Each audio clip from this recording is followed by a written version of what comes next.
그 위병들이 초소를 지나고 그다음에 건물 들어갈 때 또 건물 하잖아요. 근데 거기는 호주의 국방부를 내가 갔을 때만 해도 위병소가 없어요. 그리고 건물 들어갈 때 간단하게 그냥 이렇게 신분증 한번 보고. 내가 그걸 보니까 대외적 위협이 없고 그러다 보니까 그런 데 자신감이 있는 거예요. 그러니까 그런데 우리만 해도 굉장히 이제 민감하죠. 민감하고 북한 그다음에 간첩, 정보, 보안 등이 민감한 그런 상황이죠. 이런 상황에서 이제 다시 신냉전과 진화되는 시대에서 주변국가 경쟁이 굉장히 중요하겠다.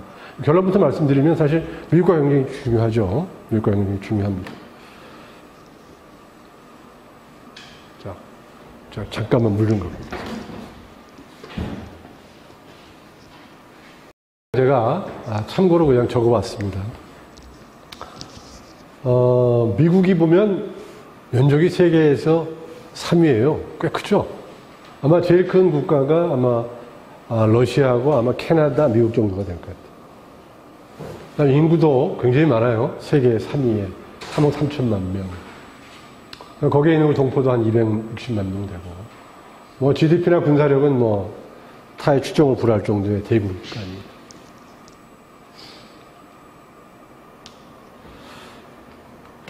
우리가 이제 이번 시간에 사실은 미국과 한반도의 관계인데, 우리 미국과 한반도의 관계 역사가 어떻게 시작됐는지, 그 다음에 한국과 미국과의 관계, 그 다음에 미국과 북한과의 관계, 그 다음에 앞으로 미국과의 정책에 있어 우리가 정책을 어떻게 이해하고 어떤 방식으로 정책을 만들어갈 것인가, 뭐 이런 차원에서 하려고 합니다. 그래서 먼저 미국에 대해서 이해하는 차원에서, 미국에 보면 유럽 대륙의 식민지로 성립이 됐지만 그러다 보니까 떨어져 있고 유럽 대륙의 정치적, 군사적 투쟁, 군사적 대결에서 약간 멀어진 지역이에요. 그러다 보니까 미국에서는 자기의 국가를 지키기 위해서 고립주의를 한동안 띄었었고, 그렇지만 이제 불가피하게 지구는 좁으니까 세계 전쟁에 말려들고 세계 일에 관여하게 되면서 또 국제주의라는 약간 대립적인 형태의 정책이 왔다 갔다 합니다. 그러니까 이 고립주의와 국제주의가 완벽한 고립주의와 국제주의는 아니고 대통령에 따라서 예를 들면 미국 과거에 전임 정부가 너무 국제적 문제에 관심을 갖고 우리나라의 문제에 관심이 적었다. 그래서 우리는 좀 고립주의 정책을 해야 되겠다. 과거 닉슨처럼 한반도 아시아 문제는 아시아 사람들이 해라. 우리는 이렇게 하겠다. 이렇게 할 수도 있는 거죠. 그래서 크게 보면 대정책 이념이 고립주의와 국제주의라는 거죠. 그래서 고립주의는 19세기 멀러 대통령의 독트린에서 시작이 됐고, 사실은 미국은 1차 대전, 2차 대전 참전을 안 하려고 했지만 불가피하게 끼어들었죠. 1차 대전 때는 독일 때문에, 2차 대전 때는 일본 때문에 불가피하게 끼어들면서 국제적인 리더로 부상하고 이제 국제주의가 된 거죠. 또 하나는 이상주의와 현실주의예요. 그 대립을 보면 정책을 할 때 어떤 수단을 통해서 정책을 실행할 것이냐. 이상주의라는 것은 원칙적인 거죠. 국제법, 국제기구 통해서 분쟁 해결하겠다. 인권이나 민주주의라든지 시장 질서, 자유무역 이런 것들이 같이 있는 것이다. 라는 건데, 현실주의는 사실은 국제사회는 정치적인 관계죠. 여러분, 국제사회뿐 아니라 쉽게 얘기하면 가정도 정치적인 관계잖아요. 가정도 정치적인 관계 아니에요?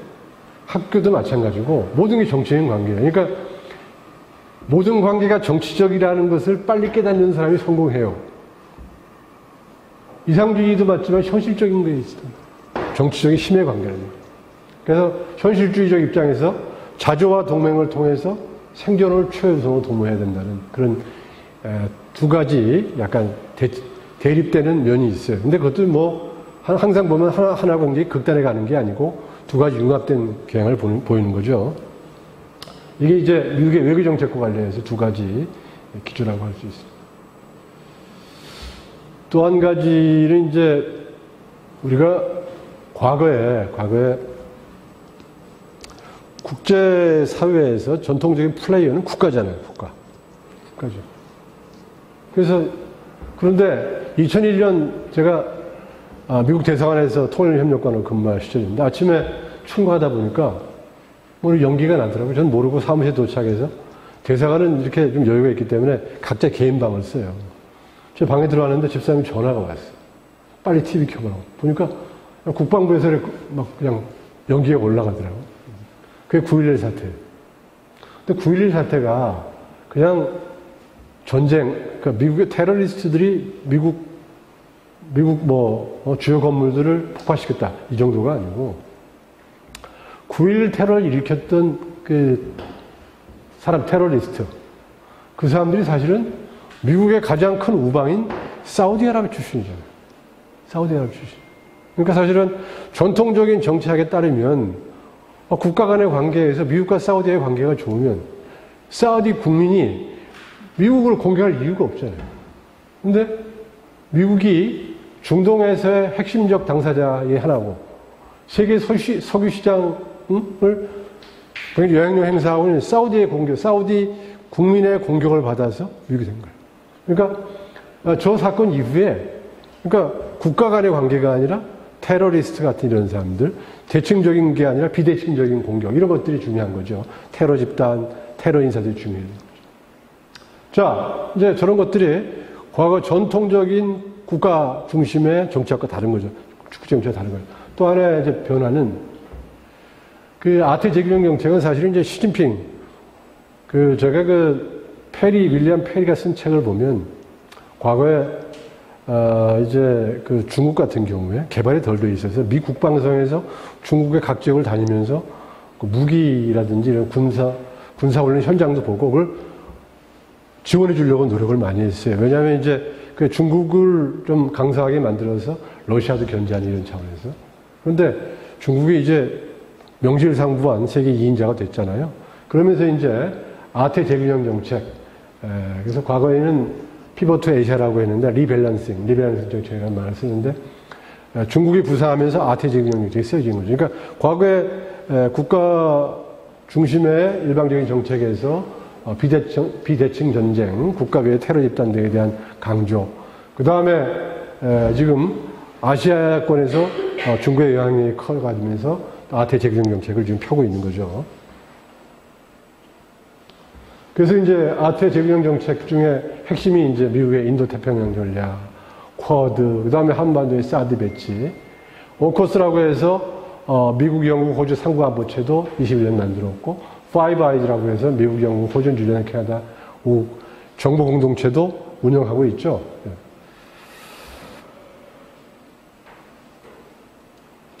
자, 우리 한국과 미국 역사를 간단하게 보겠습니다. 다 그냥 아시는, 제네럴 셔머 사건이 1866년에 있었고, 제네럴 셔머 사건 때, 제네럴 셔머가 상선이 이제 대동강에 올라오면서 약탈을 하잖아요. 그래가지고, 박 교수를 포함해서 우리 군민들이 합세해가지고 그걸 불태워 죽이죠. 북한에서는 그 사건에 김일성의 증조부였던 김응우가 주도를 해서 아주 나라를 바로 세웠다 이런 얘기를 하는데, 그건 그런 근거는 별로 없다고 그래요. 그 당시에 찾아보니까 무슨 김일성의 증조부인 김응우가 무슨 묘직이 있었다는 얘기도 있고, 하여튼 그런 자리에 있었던 것 같아요.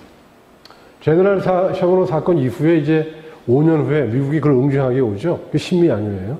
제너럴 셔머 사건, 거기 이제 병인양요가 있었고, 5년 후에 신미양요가 와서 우리 강화도를 공격하다가 물러나죠. 그리고 이제 우리는 1882년에 미국과 처음 수교합니다. 서구열강중 처음이에요.